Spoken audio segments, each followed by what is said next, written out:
Shalom saudara dalam Tuhan. Saudara, kalau kita melihat secara keseluruhan Alkitab, khususnya Perjanjian Baru, tidak ada satupun ayat yang mengatakan bahwa Yesus menikah. Tapi saudaraku dalam Tuhan, Yonatan Nandar mengatakan bahwa Yesus menikah. Hal ini pun ditanggapi serius oleh seorang apologet Kristen dan juga Bapak Bambang Nursena. Nah, saudara dalam Tuhan, mari kita melihat video yang terdahulu. Dan buat saudara yang setuju bahwa Yesus tidak menikah, silahkan tekan tombol like dan juga share supaya menjadi berkat bagi banyak orang. Surganya Kristen dipenuhi oleh para pecundal gitu. Yesus ini akan membaptis Kristen dengan api neraka. Di dalam Bible, setiap perempuan yang tidak perawan Agatha itu harus dibakar loh. Perlihatkan tanda-tanda keperawanan gadis itu kepada para tua-tua tokoh di pintu gerbang. Bayang ini, seorang gadis harus membukakan Mrs. P-nya, dibelekeken ya. Dibelekeken itu gimana ya bahasa Indonesianya? Di Lukas 6 nomor 40, jaminan keselamatan itu hanya dengan Islam loh. Kan Yesus poligami. Sebutkan apa di situ? Perkawinan Yesus sudah kawin. Nomor 11, Yohanes Pembaptis mengatakan bahwa Yesus ini akan membaptis Kristen dengan api neraka. Matius 7:21, siapa yang menyebut Yesus tidak bakal masuk surga? Tidak dijawab. Si Agatha mah kan kata-katanya itu terlalu vulgar. Saya sebagai seorang laki-laki, ada seorang perempuan yang belum menikah sudah tahu orgasme, sudah tahu nempel metu, sudah tahu, ini kayaknya berpengalaman banget dari mukanya ini ya. Dan di dalam Bible, setiap perempuan yang tidak perawan Agatha itu harus dibakar loh. Anda belum pernah melihat? Nih, ya, bahkan di dalam Alkitab itu, di dalam Bible, setiap perempuan yang tidak perawan harus di Mrs. P-nya itu harus dibelekeken. Apa belekek itu bahasa Sunda ya? Teman-teman, ada nggak bahasa Indonesia aja belekek? Ya, di dalam bahasa Sundanya ini dibelekekin. Bayang ini ayat Alkitab nih ya, ayat Bible ya, ayat Bible nih. Ulangan 22 nomor 11, maka haruslah ayah dan ibu gadis itu memperlihatkan tanda-tanda keperawanan gadis itu kepada para tua-tua tokoh di pintu gerbang. Bayang ini, seorang gadis harus membukakan Mrs. P-nya, dibelekeken ya. Dibelekeken itu gimana ya bahasa Indonesianya? Di apa sih? Di ini nih, tahu belah duren? Nah, dibelekeken namanya itu, dibelah duren. Bayangkan, inilah ajaran Bible. Makanya Agatha ini terlalu pasif. Ngomong orgasme, pengalaman kayaknya di orgasme dia. Ngomong peltu, ngomong cerot. Aduh ya Allah, seorang perempuan lo ngomong kayak gitu udah berpengalaman Agatha. Memang menurut Yesus surganya Kristen dipenuhi oleh para pecundal gitu. Baik, jadi di dalam Kristen teman-teman, mohon maaf apabila kata-kata saya begitu terlalu menyakitkan. Di dalam Kristen memang tidak ada jaminan keselamatan. Coba tunjukkan. Saya kan bertanya kepada Anda, di mana dalilnya Yesus menebus dosa? Satu nih dalilnya kan. Kemudian dosa apa yang ditebus? Dosa asal atau dosa yang berjalan? Kalau dosa yang berjalan, di mana dasarnya? Karena menurut Yesus Matius 5:20, siapa yang agamanya tidak lebih benar dari Yahudi, maka tidak akan masuk surga.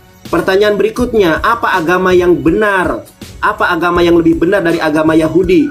Di mana agama yang lebih benar itulah yang akan membuat kamu masuk surga. Ternyata Lukas 6:40, agama yang lebih benar itu agama Islam. Kenapa kalian tertutup pintu hatinya? Jelas-jelas Bible mengatakan, Lukas 6 nomor 40, jaminan keselamatan itu hanya dengan Islam loh. Ya, bahkan Yesus poligami. Yesus tadi menurut Martin Luther Wycliffe, Anda tahu nggak Lukas 7:38 menyebutkan apa di situ? Perkawinan Yesus sudah kawin. Nih, saya nggak mau bahas itu. Saya mau membahas bagaimana jaminan keselamatan ini Lukas hanya ada tadi? dalam Lukas Islam. berapa? Sorry, saya sudah menunjukkan berapa kali. Lukas berapa, Nandar? Lukas berapa? Lukas berapa tadi? Ini loh kata Yesus, Talmid enenu gadol min hamore. Seorang murid tidak akan pernah lebih besar dari gurunya. Abal akan tetapi kolmi siapapun sehuslam yang masuk Islam limu doyih yeh kemorehu. Tetapi yang masuk Islam akan sama dengan Yesus. Itu menurut Yesus loh. Jadi Yesus dengan saya sama. Yaitu apa? Penduduk kerajaan Allah. Itu kata Yesus. Sekarang saya pertegas kepada Anda. Di mana dalil dosa Kristen ini ditebus yang sudah wik-wik? Oh yes, oh no, kayak Agatha nih. Oh yes, oh no, ditebus. Dosanya di mana dalilnya? Kemudian yang kedua, dosa apa yang ditebus? Dosa yang berjalan atau dosa yang dosa asal? Yang ketiga, di dalam Kristen ini upah dosa adalah maut. Ya, kalau kamu berdosa ya masuk neraka. Apakah ada api penyucian di dalam agamamu? Coba jelaskan, dalilnya mana? Sebutkan. Jangan lain ditanya, lain dibahas. Ingat, banyak orang yang akan mualaf karena kamu tidak bisa jawab pertanyaan saya. Jeder. Nah, tadi Lukas berapa? Lukas berapa tadi? Yang Lukas Yesus menikah. 6:40. Lukas 7 nomor 38. Yesus dicium sama istrinya. Oke, yang kehidupan agamamu tidak benar itu di berapa? Di mana ayatnya? Makanya kalau lagi ngomong tuh dicatat. Iya, gue tadi berapa? Jikalau kehidupan agamamu, coba. Matius 5 nomor 20. Matius 5 nomor 20. Iya. Bisa bahasa Ibrani kan? Bahasa Yunani bisa? Bisa. Bisa. Coba bukakan dulu sebelum ke situ. Coba. Oke, gua ya ini waktu lu berarti ya. 20 itu agama atau kebenaran kita akan lihat ya. Oke. Baik. Ya. Buka. Baik, boleh. Ini kalau dia mau jujur ya bisa bahasa Yunani. Iya, boleh. Mau agama, mau kebenaran, oke. Baik ya. Coba. Matius 5 nomor 20 ya. Ayat 20. Ya, baik, saya baca ya.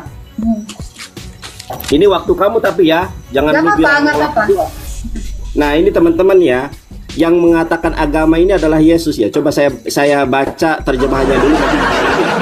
Loh, kenapa? Ini saya baca dulu terjemahannya. Maka aku berkata kepadamu, jika hidup keagamaanmu tidak lebih benar daripada hidup keagamaan ahli-ahli Taurat dan orang Farisi, sesungguhnya kamu tidak akan masuk ke dalam kerajaan sorga. Ini saya tidak ngarang. Ini bawa. Bahasa Yunaninya. Baik, ya ini saya bahasa Yunaninya ya.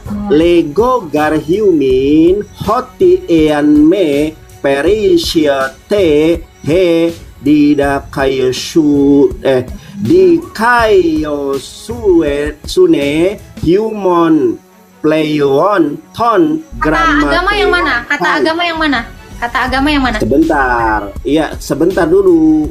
Lego gar human hoti eanme pereseu se he di kayo sune human playon ton grammateon kai parisayon how men yang mana kata agama?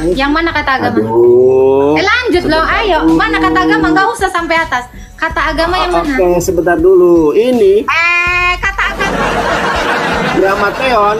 Ayo, Gramateon ini. Gramateon, coba kamu buka Gramateon. Artinya iya, saya baca ya. Parision haume eselete eisten basilian ton oranon. Ya, coba Gramateon. Kata agama di mana di situ? Ya, ini yang justru ini terjemahan ini yang saya berarti. Di situ nah, mana? Sekarang oke, ini ternyata di sini adalah amal saleh atau kebenaran, bukan agama. Iya. Sekarang yang menyebutkan agama siapa? Waktu gua. Stop. Oke, silakan. Dimit. Ya, dari situ kan kita tahu ya bahwa si Nandar ini ya tahu bahasa Yunani, tapi dia nggak tahu keagamaan di situ nggak ada ya. Dia ini terlalu banyak bertanya, saya sibuk menjawab. Tapi ya, saya agak bingung ya. Kalau di Islam dikatakan ya, keselamatan itu ada. Saya mau bawa hadis Muslim 4971. Hadis Muslim 4971. Agak lain ya. Ternyata kalian ini pagan ya. Mengkorbankan manusia. Oke, hadis Muslim 4971. Kamu cek ya Nandar ya. Aku agak ngeri loh. Ngeri ya, kalian yang buat dosa orang Yahudi dan Nasrani yang nebus, anjay. What the fuck? Ya, agak lah.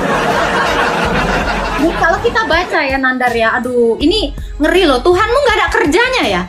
Bukannya Tuhannya gitu yang nebus kalian. Ini ya, ini saya bacakan ya. Telah menceritakan kepada kami, telah menceritakan ya, dari nabi kau nih ya, sallallahu salam bersabda ya, di hari kiamat kelak sekelompok dari kaum muslimin yang akan datang membawa dosa mereka sebesar gunung Wideu. Lalu Allah mengampuni dosa-dosanya. Allah mengampuni dosanya, tapi apa yang terjadi? Ya, kita lihat ya. Allah mengampuni dosa-dosanya, lalu membebankannya kepada orang Yahudi dan Nasrani. Ya? Lalu dikatakan, Rauh berkata, aku tidak tahu dari siapa keraguan ini. Abu Burha berkata, maka hal ini kuceritakan kepadamu, ya, bahwa nanti kalian itu butuh Yahudi dan Nasrani. Hei, Allah kau kerjanya apa? Nah, jadi ya, saran untuk orang-orang Islam baik-baik sama orang Yahudi, baik-baik sama orang Nasrani. Karena apa? Allahmu nggak sanggup menanggung dosa kalian. Hanya butuh Yahudi dan Nasrani. Jadi kalian nggak usah sholat. Cukup cari Yahudi dan Nasrani. Waktu habis. Baru selesai lu ganti. Sudah waktu habis. Oke, teman-teman, saya jawab ya. Waktu dia habis. Oke, terima Agatha. Inilah ya pengikut nabi palsu, si pendusta Paulus dari Tarsus. Dia menyalahkan, kata dia, Nandar, bukan agama di situ. Ini loh, Agatha, lihat nih ya. Ini kalau di HP Anda tidak percaya mungkin ya. Ini nih. Alkitab, Lembaga Alkitab Indonesia Jakarta 2008. LAI yang salah satu tim penerjemahannya adalah Perkalis Edwin, doktor ya, profesor, Ibu Rita Wahyu. Coba kita buka nih Matius 5 nomor 20. Coba baca ya. Maka aku berkata kepadamu, jika hidup keagamaanmu tidak lebih benar daripada hidup keagamaan ahli-ahli Taurat dan orang Farisi, sesungguhnya kamu tidak akan masuk surga. Jadi kamu menghina LAI, salah terjemahan begitu. Saya hanya membacakan apa yang ada di sini loh, yang tertera loh. Kata Yesus, kalau kamu agamanya tidak lebih benar dari Yahudi dan Farisi, maka tidak akan masuk surga. Kamu kok menyalahkan terjemahan agama di sini? Sementara yang menerjemahkan agama di sini adalah lembaga penerjemahan yang diakui otoritasnya di Indonesia, bahkan di Asia. Loh, berarti gabrul juga LAI kan? Kamu mau menerjemahkan di dalam Matius 5 nomor 20 sebagai apa? Matius 5:20 sebagai kebenaran. Tetap saja saya ganti ya terjemahannya sesuai dengan yang kamu suka. Bahkan Romo Danielmu itu saja menggunakan terjemahan ini. Berarti kamu lebih hebat dari Romomu itu. Romomu suruh berdebat dengan saya kalau berani, tak babak belurin seperti kamu. Nah teman-teman, kalau seandainya kita ganti terjemahannya, baik ya, apabila kesalehanmu, apabila kebenaranmu tidak lebih benar dari orang-orang ahli Taurat dan orang-orang Farisi, kalian tidak akan masuk surga. Menurut Yesus, kalau kesalehanmu tidak lebih benar dari Yahudi, itu tidak akan masuk surga. Lah kamu ngomong saja orgasme, peltu, ejakulasi dini. Bagaimana orang solehah ngomong semacam itu? Menurut Yesus saja kamu tidak akan masuk surga, itu menurut Yesus loh. Jadi di dalam Kristen, jangan lari, jangan garuk-garuk kepala. Jadi di dalam Kristen tidak ada jaminan keselamatan. Tuhannya palsu, ya. Bahkan Roh Kudus saja makhluk ciptaan Tuhan disembah. Saya tunjukkan ya, Roh Kudus itu makhluk ciptaan Tuhan loh, disembah. Zakaria 12 nomor ke-1. Nih saya tunjukkan Agatha, kalian ini nggak bakal menemukan keselamatan. Orang roh kok disembah. Nih kita lihat. Teman-teman lihat nih, ucapan ilahi firman Tuhan tentang Israel. Demikian firman Tuhan yang membentangkan langit dan yang meletakkan dasar bumi dan yang menciptakan roh di dalam diri manusia. Ternyata Roh Kudus yang ada di dalam diri Yesus adalah diciptakan. Nih, saya baca di dalam bahasa Ibraninya ya. Masa debar Adonai atau masa debar Yahweh al Yisrael neum Adonai atau neum Yahweh notes shamayim peyosed aret peyoser ruah Adam bekirbo. Ternyata Roh Kudus itu adalah ciptaan. Kenapa disembah oleh orang penyembah manusia? Coba kamu berdoa tadi dalam nama Bapa, Anak, dan Roh Kudus. Ini yang ngajarin siapa? Yesus berdoanya begini, ya Allah Tuhan kami, Sema Yisrael. Lah kamu Bapa, Anak, Roh Kudus. Ini pagan, ini salib. Nah, kamu babak belur juga ya. Kemudian, memang benar menurut Al-Quran itu Yahudi dan Kristen ini akan menjadi bahan api neraka, di mana dasarnya di dalam Quran surat Al-Baqarah ayat ke-24. Fa'ilam taf'alu walang taf'alu fatakun narolati wa kuduhan nasu wal hijarah u'idat lil kafirin. Ya, pasti kalian tidak akan dapat membuatnya. Kalau tidak akan dapat membuatnya, ya jagalah dirimu dari api neraka yang bahan bakarnya adalah manusia dan batu. Salah satu di antaranya memang Kristen dan Yahudi. Sudah tahu Kristen dan Yahudi menurut Islam masuk neraka, lah kamu tetap di dalam kekristenan. Ya, Agatha, banyak orang yang minta saya debat sama Agatha, ternyata nggak ada ilmu, menyalahkan kata agama. Ternyata kata agama itu dari LAI. Nah kamu, Romo Danilmu tanya, Romo, ini LAI boleh dipakai atau enggak? Romo Danilmu saja itu pakai LAI, debat dengan saya dia kalau berani. Saya babak belurun juga tuh Romomu itu. Saya kira singa, ternyata meong kamu. Oke, ya. Oke, sudah. Tadi kembali ya yang kau bilang itu ya. Coba tadi kamu kan bawa Rita Wahyu. Coba buka Rita Wahyu. Apa katanya tadi gramateon katamu keagamaan? Kalau kita lihat ya, ternyata keagamaan di situ bukan gramateon ya. Nandar goblok. Nah, ya coba kamu buka, coba kamu buka. Dia, ya coba buka Rita Wahyu. Rita Wahyu. Ayo, enggak. Gua satu tapi kena ya. Gua satu tapi kena. Coba buka tadi keagamaan tadi. Apa kata keagamaan? Coba Rita Wahyu gimana? Di situ dia menjelaskan apa? Kata apa keagamaan di situ? Ya enggak, lu sampaikan aja. Ya, nih ya. Nanti Nandar, udah di-mute ya. Nandar lagi-lagi goblok. Tadi dia bawa Rita Wahyu, nggak apa-apa kita bawa ya. Ternyata Rita Wahyu mengatakan, jikalau kehidupan agamamu di sana dikatakan dikaiosune. Dia tadi gramateon. Asal tebak Nandar tukang jaga SPBU. Aduh, lu jaga SPBU gih. Botol ya. Gue tadi bawa Rita Wahyu ya. Nih ternyata gue lihat di Rita Wahyu Matius 5 ayat 20. Dikai osune itu adalah kebenaran. Bukan agama ya. Tadi ya, lalu kamu mengatakan ya, saya mau bawa ya hadis ya. Hadis Bukhari 4471. Anda tadi mengatakan orang Kristen itu bahan bakar neraka. Kaki Allah mau di neraka. Tunggu, gue baca ya saya jangan ya, maaf ya. Ternyata sebelum orang Kristen jadi bahan bakar, ternyata kaki Allah sudah jadi bahan bakar neraka. Baca ya, Bukhari ini hadisnya Sohi ya, bukan doib kayak Juma ya, hadis-hadis palsu hilap 2 kali. Bukhari 4471 dikatakan seperti ini ya. Ini dijawab ya, kaki Allah ini sekarang masih di neraka atau enggak? Ini tugas kalian ya. Oke. Telah menceritakan kepada kami Muhammad bin Musa al-Pret ya. Abu Sufyan mendapatkan hadis ini kebanyakan bersifat maukuf, dikatakan kepada neraka jahanam. Apakah sudah penuh? Nih neraka jahanam ngomong ya. Lalu dia bertanya kan, apakah ada tambahan lagi?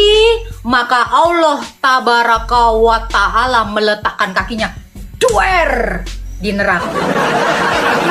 Lalu Allah meletakkan kakinya di atas neraka dan berkata, cukup, enough. Kalau dikatakan kita bahan bakar neraka, ternyata kaki Allah itu adalah bahan bakar utama di neraka. Pertanyaan saya Nanda, jawab ya. Mohon jawab, JAWAB ya. Kaki Allah sekarang masih di neraka atau di sorga? Kalau kalian mengatakan ya dengan membawa Maryam 71 dan 72 nanti semua orang masuk neraka, berarti karena Allah ya, ini memang ya bener ya, innalillahi wa innalillahi rojiun. Semua yang dari Allah kembali kepada Allah. Karena Allahnya di neraka, maka kalian ke neraka semua. Oke, ya itu yang pertama. Lalu ya, saya tanyakan kepada Anda ya, Maryam 71, Maryam 72 ya, dikatakan tidak seorang pun yang tidak mendatangi neraka. Hal itu adalah suatu ketentuan. Lalu kan ayat 72-nya, kalau Allah berkehendak, kamu akan diselamatkan, kan? Orang-orang yang bertakwa akan diselamatkan. Orang-orang yang tidak bertakwa dibiarkannya di neraka. Ya wajar. Allah itu pasti standby di neraka sejak adanya kematian dari zaman Adam. Kenapa? Kenapa gue bilang gitu? Karena Allah akan menyelamatkan orang-orang yang semuanya ke neraka. Makanya Allah itu kurang lebih kayak satpam ya, satpam neraka ya. Dia wanti-wanti selalu 24 jam, 24 hours a day, 7 day a week. Allah itu ada di neraka. Kenapa? Menyelamatkan setiap orang yang mati. Kenapa? Kakinya di neraka, say. Kaki Allah itu ternyata di neraka. Jadi jangan khawatir ya, kaki Allah pasti lebih panas daripada kaki kita semua. Benar ya, sangat disayangkan sekali ya, bahwa kenikmatan tertinggi dari seorang Islam adalah memandang wajah Allah ya, sesuai dengan hadis yang terkait ya, memandang wajah Allah berikut kaki Allah yang ada di neraka. Mohon untuk dijawab pertanyaan saya hanya ada satu saja untuk Nandar. Kira-kira setiap hari kan ada orang yang mati nih. Berarti Allah nggak pernah keluar dong dari neraka. Kapan? Kira-kira kapan kaki Allah mau dikeluarkan dari neraka? Itu aja pertanyaan gue. Kapan? Kapan kaki Allah dikeluarkan dari neraka? Karena apa? Dia standby di sana. Orang tiap hari meninggal. Untuk menyelamatkannya ya Allah memang harus standby di neraka. Sama seperti perawat ya yang jaga 24 jam gitu ya di ibu. Aduh, gua kalah koin ya. Belum. Silakan dijawab Nandar. Kaki Allah udah keluar belum dari neraka? Itu aja. Oke, terima kasih teman-teman ya. Saya kira Bu Agatha ini, ayo terima. Terima kasih. Dari mukanya memang muka ini si Agatha ini suka wik-wik kayaknya nih ya. Makanya kerasukan Roh Kudus dia. Teman-teman, si Agatha ini gak bisa Yunani ngajarin saya. Ya, menyalahkan terjemahan, lain ditanya, lain dijawab, baca aja salah. Nih saya ajarin baca ya. Lego garhiumin hoti ean me perisio sehe dikayo. Bacaan ini aja gak bisa dia. Human, playon, ton, gramateon. Gramateon ini adalah para penulis ini ya, ahli-ahli Taurat. Dikasion ini yang diterjemahkan oleh LAI ke dalam keagamaan. Dia apa namanya itu? Dia menolak LAI, padahal Romo Daniel saja menerjemahkan sebagai agama. Di dalam Kristen gak ada jaminan keselamatan. Dia lari kemana-mana. Saya kira berilmu, ternyata cuma penghujat ya. Kalau menghujat, Yesus juga masuk neraka. Ya, saya tunjukkan Yesus masuk neraka ya. Karena kamu menghujat, saya akan memberikan data menurut Bible Yesus masuk neraka. Kaki Allah teman-teman perhatikan ini. Kaki Allah dulu. Yesus masuk neraka, jangan di-mute Agatha. Giliran aku di-mute kau nih. Tetapi aku berkata kepadamu, setahil ya atau botol harus diserahkan ke dalam neraka yang menyala-nyala. Ternyata Bible sudah menghina Yesus. Kenapa? Ternyata yang menyebut orang lain botol itu Yesus. Nih teman-teman lihat nih. Hai kamu orang-orang botol dan orang-orang buta, apakah yang lebih penting emas atau baik? Yesus ini suka menghardik. Ajarannya ajaran kejam teman-teman. Ajaran apa namanya itu? Wah, ajaran radikal ya. Saya tanya apa, jawabannya kemana-mana. Saya kira banyak pihak yang kemudian meminta saya diskusi dengan Agatha. Cuma memang dia ini wanita yang gak bener kayaknya. Omongannya itu gak jauh dari selangkangan, sumpah. Aku juga ngeri denger-dengernya ya. Dia Agatha ngomongnya orgasme lah, ejakulasi dini lah, peltu lah. Aduh, ini memang perempuan kayak di dalam Kidung Agung ya. Betapa cantik, betapa jelita engkau, hai tercinta di atas segala yang disenangi. Sosok tubuhmu seumpama pohon kurma, dan buah dadamu adalah gugusannya. Mungkin itu ayat-ayat yang menjadi inspirasi Agatha. Yang saya tanya, nggak ada satupun pertanyaan yang dijawab. Tolong ya, buat orang-orang Kristen, silakan Anda berenung di dalam hati Anda terdalam. Jawab pertanyaan saya ya. Menurut Yesus, apabila keagamaan kalian tidak lebih benar dari Yahudi, tidak akan masuk surga. Menurut Yesus, siapa yang menyebut Yesus Tuhan tidak akan masuk surga. Berjalan. Nah, dosa apa yang ditebus? Apakah dosa berjalan atau dosa asal? Di mana dasarnya? Kalau dosa asal yang ditebus, di mana dasarnya? Kalau dosa yang berjalan ditebus, kok menurut Yesus, kalau yang melakukan keinginan daging tidak bakal masuk surga? Yang weak-weak tidak akan masuk surga. Bahkan yang bisa masuk surga itu adalah orang-orang yang masuk Islam. Kamu bilang Yesus tutukan itu kakinya tuh, udah boleh menghujat nih. Kaki nggak sopan dia pakai kaki nih. Sako itu dia tuh, lihat tuh kakinya teman-teman. Tuh kan dia memperagakan gaya ini, gaya kepiting ini, apa namanya, gaya teks dia. Waduh, si Agatha ini ternyata cuma perempuan ini ya. Ini perempuan BO, ada open BO kayaknya Agatha ini ya. Agatha, saya rasa kamu memang nggak bisa menjawab pertanyaan saya, karena di dalam Kristen memang tidak ada jaminan keselamatan. Saya karena tadi sudah mengatakan ya, di sini sudah waktu asar. Jadi teman-teman Kristen nggak usah takut ya. Silalahi. Mengapa Maria Magdalena yang disebut sebagai istri Yesus dan bukan wanita lain? Apakah dalam Al-Quran ada disebut tentang Yesus yang menikah? Ya, terima kasih. Dalam Al-Quran nggak ada Yesus menikah tuh, itu nggak ada. Nah, tapi kenapa kok ada beberapa teman Muslim yang suka sekali kalau bikin berita tentang Yesus menikah ya? Jadi nggak tahu, saya tanyakan kepada mereka yang suka bikin berita itu. Ya. Tapi kalau Anda lihat buku-buku sufisme, misalnya Ibnu Arabi, Isa itu menjadikan standar kehidupan asketik sebetulnya.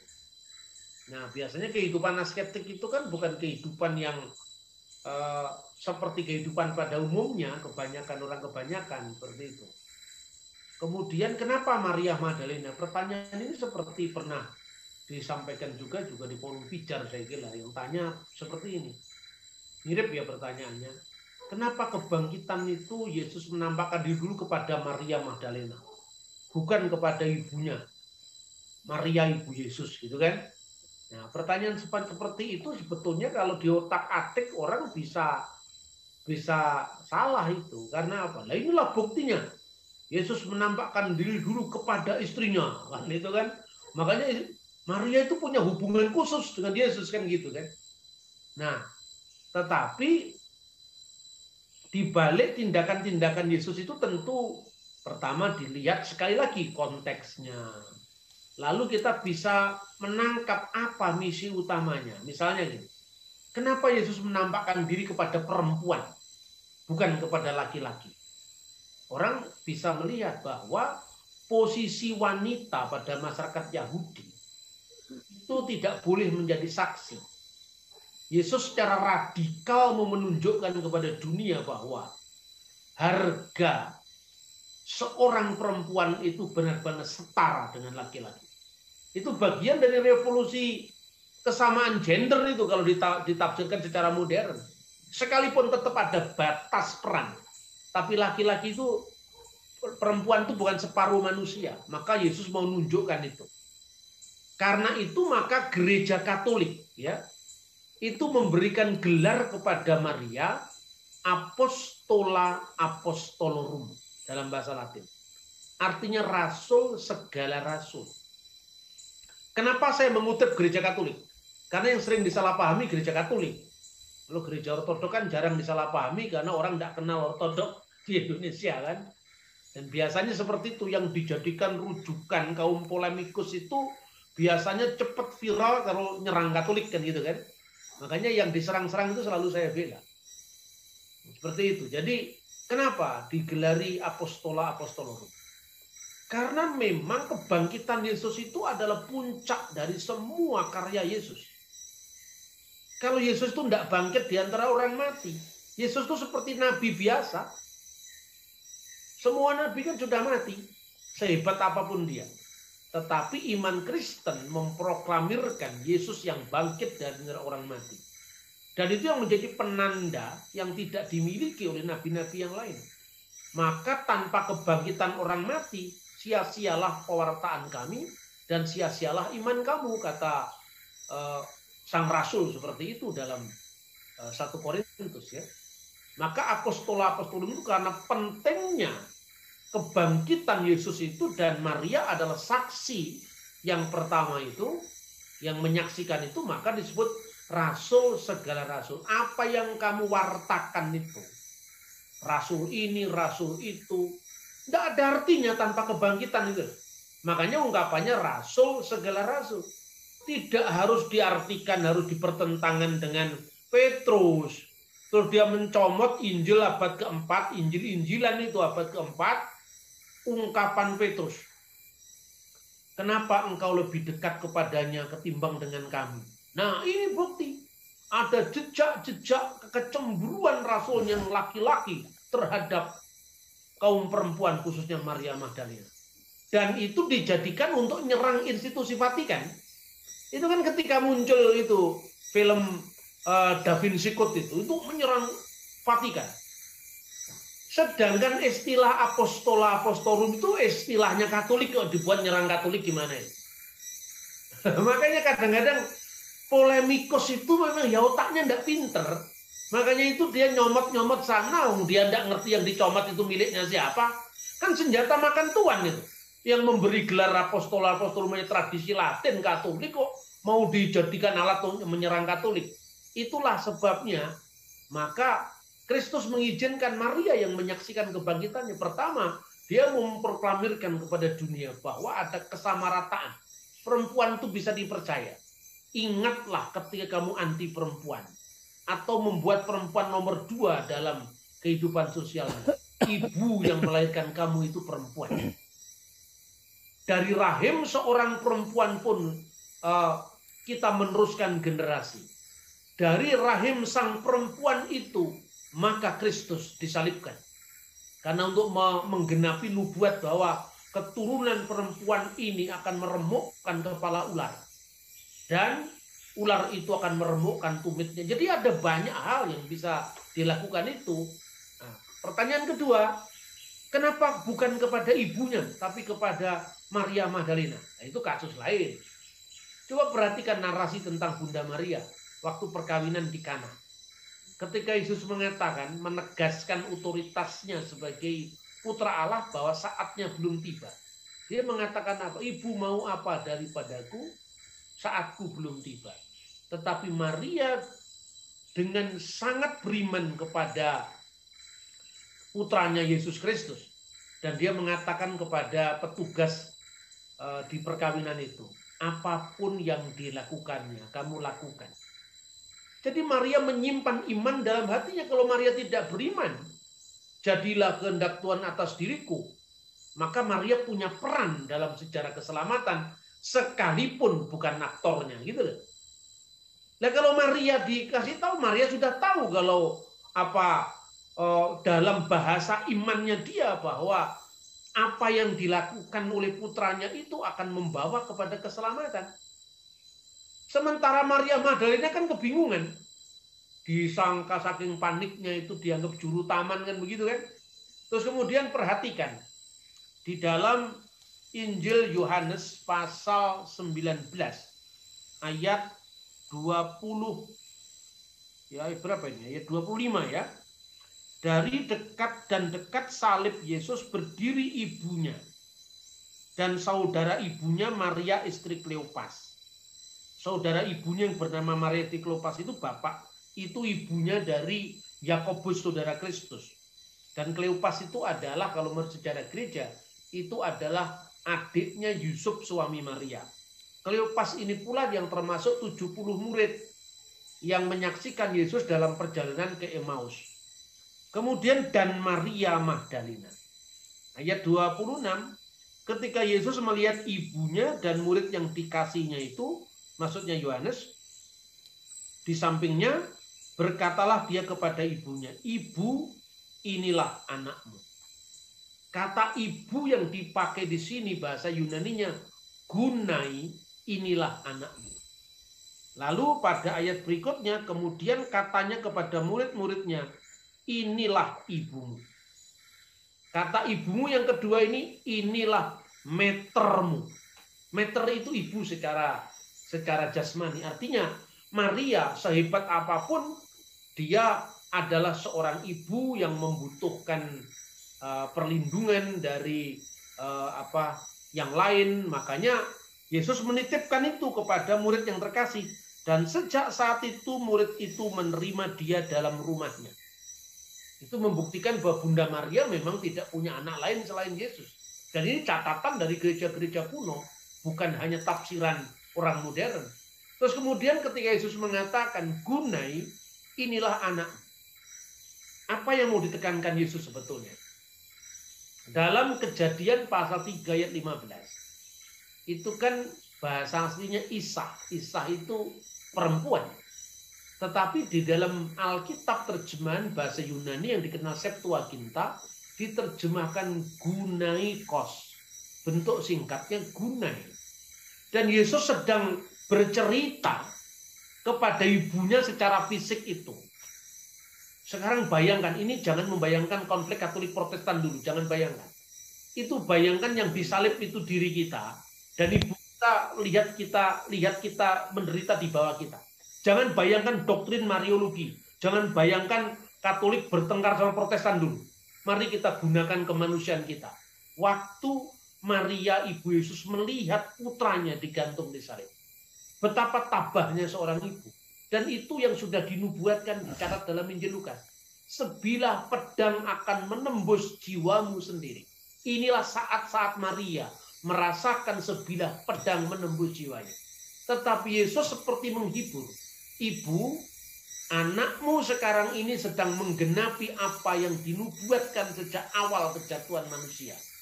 Gunaikos, inilah saat di mana saya harus meremukkan kepala ular. Dan tumitku harus dipatuknya sekarang. Dan Maria tabah. Lalu dia dititipkan pada Yohanes, murid yang terkasih. Nah, melalui pembacaan konteks yang lebih lengkap, maka kemudian orang akan bisa memahami teks Perjanjian Baru dengan sangat sangat sambung gitu loh. Misalnya sekarang Galatia pasal 4 ayat 4. Setelah genap saatnya Allah mengutus anaknya yang lahir dari seorang perempuan dan tunduk pada hukum Taurat. Ini di mata para teolog yang tidak pernah membaca patrologi, pokoknya teks dipahami dengan grammarnya saja cukup. Dia mengatakan, tidak ada bukti Yesus dilahirkan oleh seorang perawan, kecuali Lukas.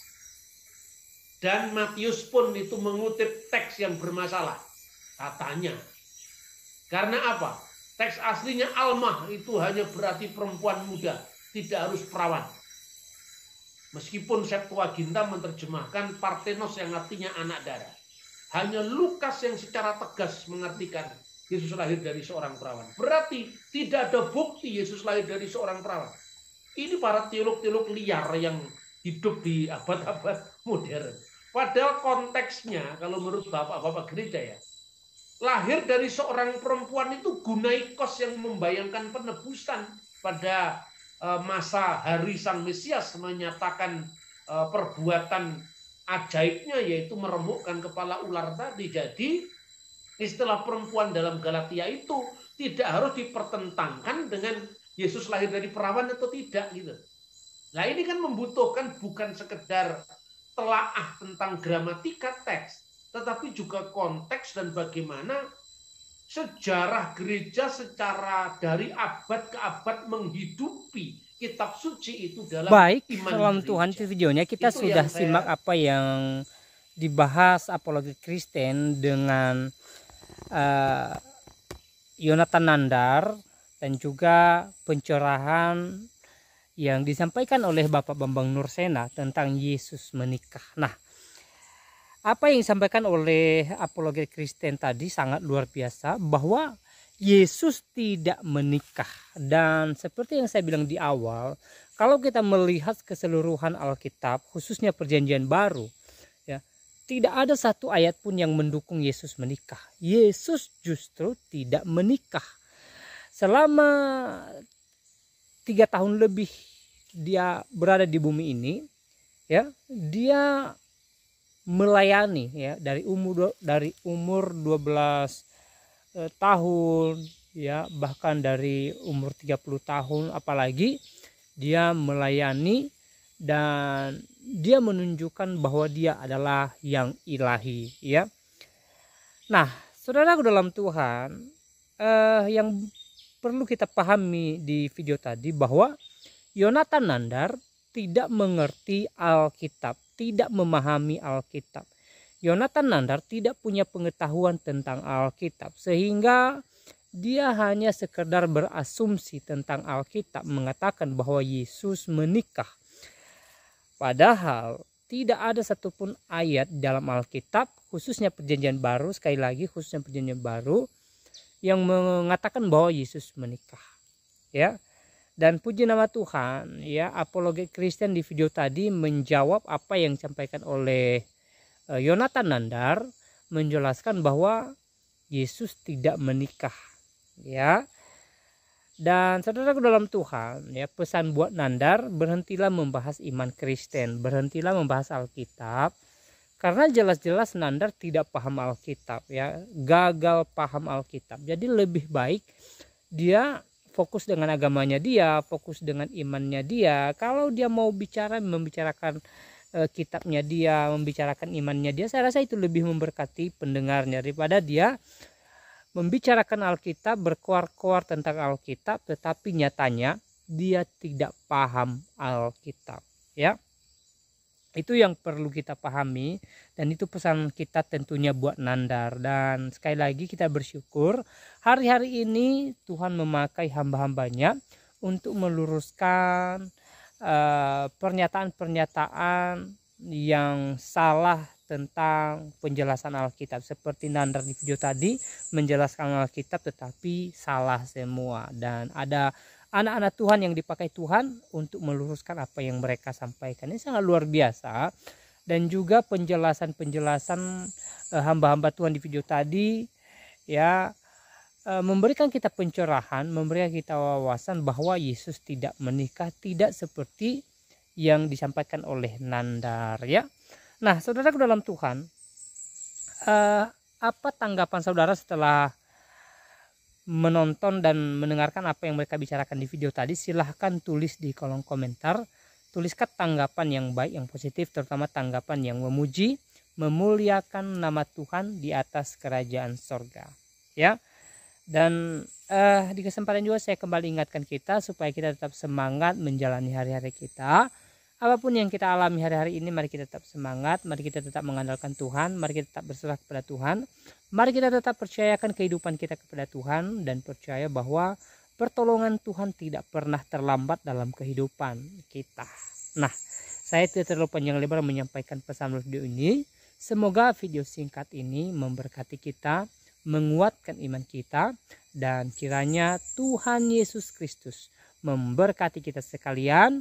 Shalom.